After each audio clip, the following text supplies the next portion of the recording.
So, ayan guys, pinakain na natin yung mga alaga natin. Tapos na, nalagyan na natin, tapos napainom na rin natin ng vitamins. Ayan.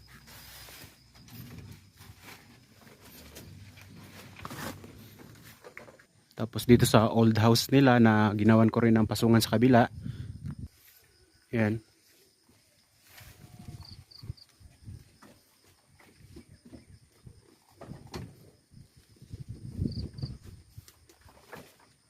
So mas maigi marami-rami yung kumpay na ibinibigay mo sa umaga kasi pag tuwing alas 11 o alas 12 saka ko sila nilalagyan ng feeds. So hanggang hapon na yun. Tapos pag mga alas 4, pinapasnacks ko rin sila. Tapos dito naman na side, yan.